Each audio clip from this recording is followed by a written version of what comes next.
ሰላም እንዴት አላችሁ? የኢትዮ ታይምስ ቤተሰቦቻችን ለሰዓቱ የተመረጡ አዳዲስ መረጃዎችን ይዘንላችሁ ቀርበናል። ከመረጃዎቻችን መካከልም የአውሮፓ ህብረትና ኖርዌይ የፕሪቶሪያው ስምምነት ፈራሚዎች ከምርጫው በፊት ዳግም የፖለቲካ ውይይት እንዲጀምሩ ጥሪ ማቅረባቸውን፣ 44 ኤርትራውያን በኬንያ አንድ ቤት ውስጥ ተደብቀው እንደተያዙ የአገሪቱ ፖሊስ ማስታወቁን፣ በትናንትናው ዕለት በጎንደር ከተማ በአጋቾች ላይ እርምጃ እንደተወሰደ መገለጹን፣ በምስራቅ አርሲ ሀገረ ስብከት ስር ባሉ የተለያዩ አካባቢዎች የተፈጸመውን ግድያ አስመልክቶ ከጥምረት ለቤተ ክርስቲያን ዓለም አቀፍ ኦርቶዶክሳዊ ንቅናቄ የተሰጠውን መግለጫ በተመለከተ፣ ከጋሸና ቀጥሎ ትልቅ ወታደራዊ ጠቀሜታ እንዳላት የሚነገርላት ኮን ከተማ በፋኖ ቁጥጥር ስር እንደገባች መገለጹ፣ እንዲሁም በማዕከላዊ እዝ የሰሜን እዝ ጥቃት 5ኛ ዓመት ታስቦ መዋሉን ተከትሎ ለኢትዮጵያ አንድነትና ሉዓላዊነት በጀግንነት የተሰዉትን በመዘከር ለሌላ ሀገራዊና ተቋማዊ ድል መዘጋጀት እንደሚገባ መገለጹና ሌሎችን በዝርዝር የምንመለከታቸው መረጃዎች ይዘንላችሁ ቀርበናል። ቻናላችንን ሰብስክራይብ በማድረግ የደውል ምልክቷን በመጫንና መረጃውም ለብዙዎች እንዲዳረስ ላይክ በማድረግ እስከ መጨረሻው አብራችሁን ቆዩ።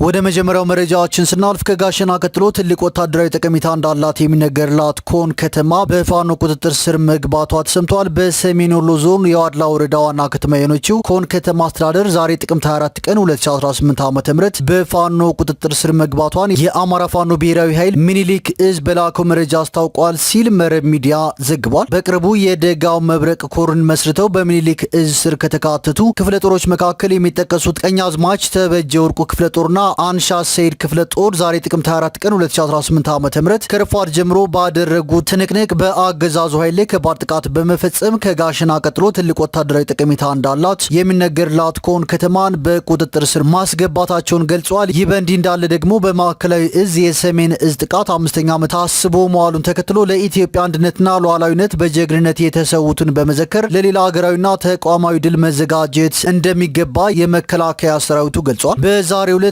ፓናል ውይይት የቀረበ ሲሆን ማጠቃለያ ያደረጉት የማዕከላዊ እዝ አዛዥ ሌተናል ጀነራል ዘውዱ በላይ የኢትዮጵያ መከላከያ ሰራዊት ሀገርን ለማዋረድ የሚሞክሩ ኃይሎችን እያንበረከከ ለሰንደቁ ክብር በጀግንነት እየተዋደቀ የመጣ ነው ብለዋል። ትናንት ትግራይ ላይ በክህደት ሰራዊቱን ከጀርባው የወጉ ኃይሎች በፈጸሙት ወንጀል ሳይጸጸቱ አሁንም ጦር በመነቅነቅ ላይ መሆናቸውን እንረዳለን ያሉት ጀነራል መኮንኑ እኛ የምንዘጋጀው ለሌላ ተልእኮ ነው፣ በባዕዳን ተጋልበው ሀገራቸውን አሳልፈው ለሰጡ ተላላኪዎች ደግመን ደጋግመን እንደምንለው ስራ ላይ ነን ብለዋል። የሰሜን እዝ ጥቃት መላው ኢትዮጵያን ከዳር ዳር በቁጭት ያንገበገበ መሆኑን ያወሱት የፓናሉ አቅራቢ የመከላከያ ሰላም ማስከበር ማዕከል ኃላፊ ሜጀር ጀነራል አዳምነ መንግስቴ ሰራዊቱ ህዝባዊ መሰረት ያለው መሆኑን አስመስክረዋል። ስለሆነም ኢትዮጵያ ውስጥ ስልጣን በጠመንጃ የማይታሰብ መሆኑን ያረጋገጠ ነው ሲሉ ተናግረዋል። ጀነራል መኮንኑ አሁን ላይ የኢትዮጵያ መከላከያ ሰራዊት ቀድሞ ከነበረው ቁመና ልቆ ግዳጁን በአሸናፊነት ለመፈጸም አስተማማኝ ቁመና ላይ መሆኑንም አብራርተዋል። የመከላከያ ስፖርት ክለብ ዳይሬክተር ብርጋዴር ጀነራል ኑሩ ሙዘይን በበኩላቸው የሰሜን እዝ ጀግኖችን የምንዘክረው በጦርነት መካከል የተጎዱ ባለመሆናቸውና ባመኑት በመከዳታቸው መሆኑን አስረድተዋል። የተካሄደው ጦርነት ኢፍትሐዊ በመሆኑ ግፈኞች በራሳቸው ተጠልፈው የወደቁበት፣ የተካሄደው ሰሜን እዝ እንደገና ተደራጅቶ የገፉትን ያስተማረበት ውጊያ ነው። በመሆኑም ጦርነት በሌለበት ስልጣናችንን እንነጠቃለን በሚል ስጋት ህዝብን ሰላም የነሱ ቡድኖች ሊታቀቡ እንደሚገባ ጀነራል መኮንኑ አመላክተዋል። ዝክረ ሰሜን እዝ በጅማ ዩኒቨርሲቲ በማዕከላዊ እዝ የመከላከያ ሰራዊት አዛዥ ጀነራል መኮንኖች፣ የጅማ ዞን የመንግስት የስራ ኃላፊዎች፣ የፌዴራልና የክልል የጸጥታ አካላት፣ የሀገር ሽማግሌዎች፣ የሃይማኖት አባቶች፣ አባ ገዳዎች፣ ሀደ ስንቄዎች፣ የጅማ ዩኒቨርሲቲ ተማሪዎችና የከተማው ነዋሪዎች በተገኙበት እንዳይደገም መቼም አንረሳውም በሚል መሪ ቃል በልዩ ልዩ ዝግጅቶች ታስበው ውሏል። ወደ ቀጣዩ መረጃችን ስናልፍ ሰሞኑን በምስራቅ አርሲ ሀገረ ስብከት ስር ባሉ የተለያዩ አካባቢዎች ማንነታቸው ባልታወቁ ኃይሎች የተጨፈጨፉትን ኦርቶዶክሳውያን አስመልክቶ መግለጫዎች መውጣታቸውን ቀጥለዋል። ከጥምረት ለቤተ ክርስቲያን ዓለም አቀፍ ኦርቶዶክሳዊ ንቅናቄም ጥብቅ መግለጫ ተሰጥቷል። የመግለጫው ሙሉ ይዘትም እንደሚከተለው ይነበባል። የኢትዮጵያ ኦርቶዶክስ ተዋሕዶ ቤተ ክርስቲያን በታቀደና በተጠና መልኩ ከሀገር ለማጥፋት ካልሆነም አናሳውን እንድትቀጥል ስርዓታዊ ጥቃት እየደረሰባት ትገኛለች። ከሰሜን እስከ ደቡብ ከምዕራብ እስከ ምስራቅ በአራቱም ማዕዘን ካህናቱና ምዕመናኑ ይገደላሉ፣ ይፈናቀላሉ፣ አብያተ ክርስቲያናት ይቃጠላሉ።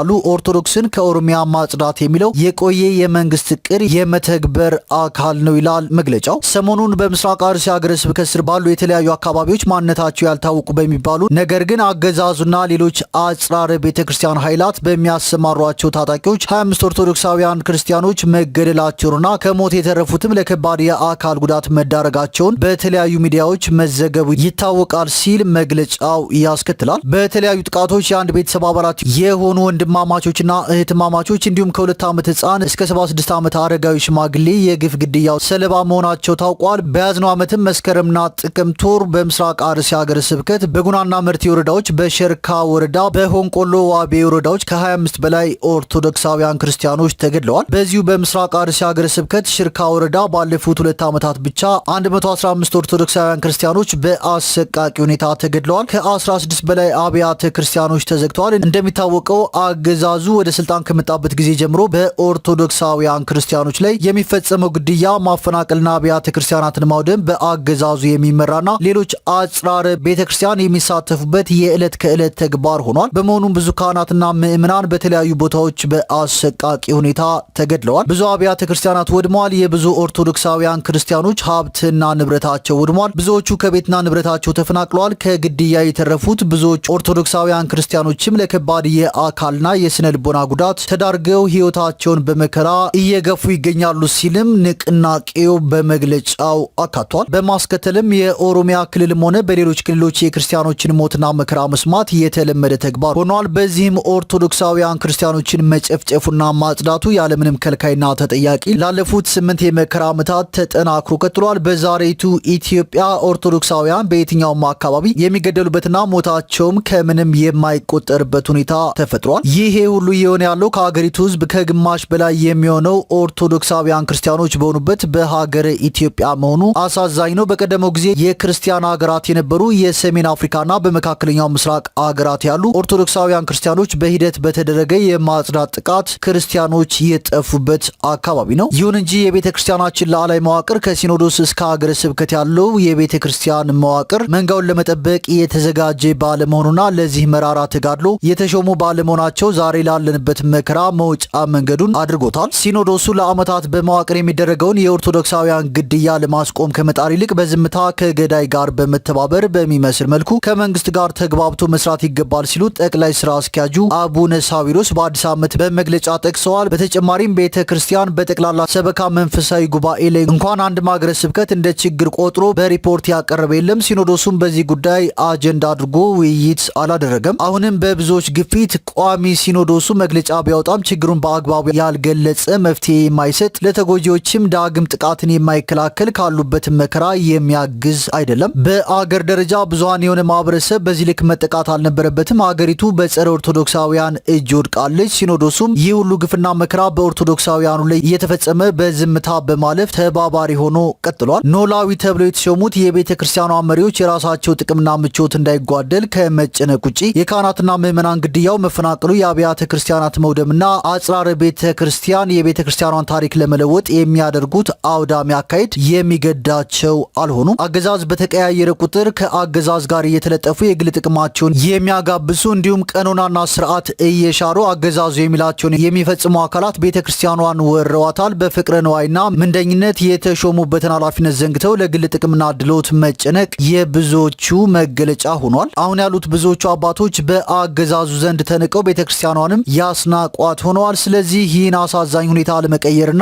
የተንሰራፋውን ችግር ለመቅረፍ ጉዳዩ የሚያሳስበን ካህናትና ምዕመናን በአጥቢያችን በየማህበራቱ በሰንበት ትምህርት ቤት ውይይት በማድረግ መፍትሄ መፈለግ ይገባል። ጥምረት ለቤተ ክርስቲያን ዓለም አቀፍ ኦርቶዶክሳዊ ንቅናቄ የድርሻችንን ለመወጣት ዝግጁ ነን። በህይወት የመኖር መብት የሰው ልጅ አንዱ መሰረታዊ መብት ነው። ኦርቶዶክሳውያን በህብረት መቆምና መጋደል እስካልቻልን ድረስ በልመና የሚቆም ግድያም ሆነ ድረስልን ብለነው የሚደርስ አካል የለም። ስለዚህ ኦርቶዶክሳውያን ክርስቲያኖች በያልንበት እየተደራጀን እልቂቱን ማስቆም ይኖርብናል። እግዚአብሔር አምላክ ለሞቱት ወገኖቻችን እረፍተ ነፍስን እንዲያድላቸውና ያዘኑትንም ሁሉ እንዲያጽናናቸው እንመኛለን በማለት ጥምረት ለቤተ ክርስቲያን ዓለም አቀፍ ኦርቶዶክሳዊ ንቅናቄ ጥብቅ መግለጫ አውጥቷል።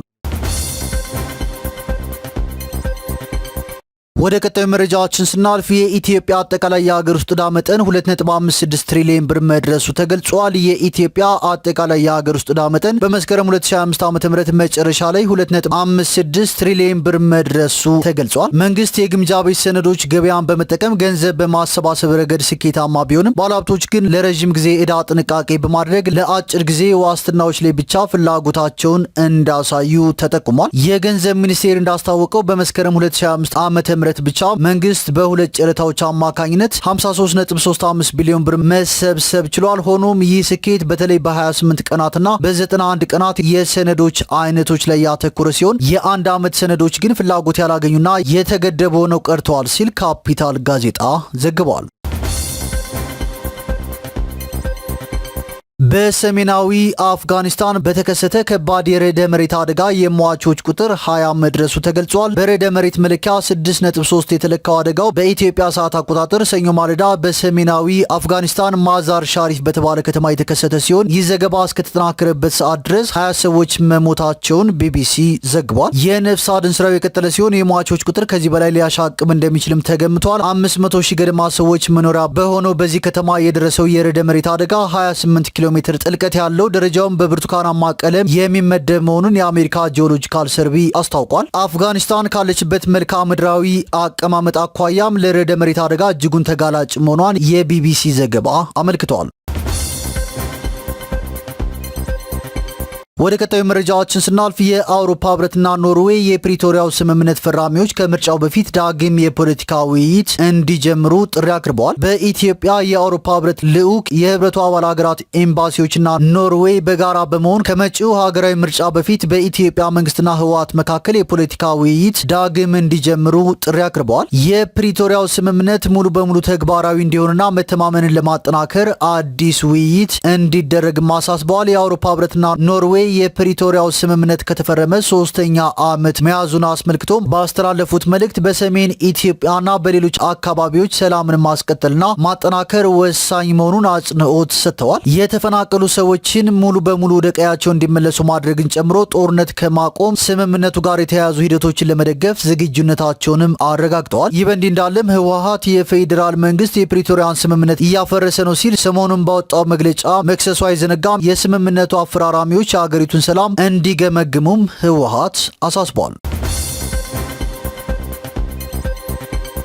ወደ ቀጣዩ መረጃችን ስናልፍ 44 ኤርትራውያን በኬንያ አንድ ቤት ውስጥ ተደብቀው መያዛቸውን የአገሪቱ ፖሊስ አስታውቋል። እነዚህ ኤርትራውያን በኡጋንዳ ድንበር አካባቢ በሚገኘው ቡንጎማ ከተማ ውስጥ በሚገኝ አንድ ቤት መሆኑን ፖሊስ አስረድቷል። የአካባቢው ነዋሪዎች በሰጡት መግለጫ ኤርትራውያኑ ዛሬ ንጋት ላይ በወታደራዊ ተሽከርካሪ ተጭነው በመምጣት እዚያ ቤት ውስጥ እንዲገቡ መደረጋቸውን አስታውቀዋል። ከተያዙት 44 ኤርትራውያን ውስጥ ህጻናት፣ ሴቶችና ወጣቶች የሚገኙበት ሲሆን በአሁኑ ወቅትም በፖሊስ ጣቢያ እንዲታሰሩ ተደርገዋል። የከተማው ፖሊስ ቃል አቀባይ በሰጡት መግለጫም የታሰሩትን ሰዎች ጉዳይ በተመለከተ የአገሪቱ ኢሚግሬሽን መስሪያ ቤት ውሳኔ እስከሚሰጥ ድረስ በእስር ላይ እንደሚቆዩ አስረድተዋል። ኤርትራውያኑ በበኩላቸው በአገራቸው ውስጥ ለደህንነታቸው ስጋት ስለገጠማቸው መሰደዳቸውን ገልጸው በአገራቸው ሰላም እስከሚሰፍን ድረስ የኬንያ መንግስት ጥገኝነት እንዲሰጣቸውም ጥያቄ ማቅረባቸውን ሲቲዝን የተሰኘው ጋዜጣ ዘግቧል። ወደ ቀጣዩ መረጃችን ስናልፍ በጎንደር ከተማ አባንጤኒዮስ ቀበሌ ህጻናትን አግተው ሲሄዱ በአካባቢው አርሶ አደሮችና የጸጥታ አካላት በተደረገ ርብርብ አንዱ አጋች ሲገደል ሌሎቹ ያመለጡ ሲሆን ታግተው የነበረው ህጻንም በሰላም ወደ ወላጆቹ እንደተመለሰ ተሰምቷል። ጎንደር አካባቢም እገታዎች እንደተበራከቱ መረጃዎች ወጥተዋል። ከሰሞኑም ለኢሻ ሰላት መስጂድ ደርሰው የነበሩ 3 ሰዎች ታግተው ቤተሰብ ማስለቀቂያ ገንዘብ እያሰባሰበ እንደሆነ መረጃዎች ወጥተዋል።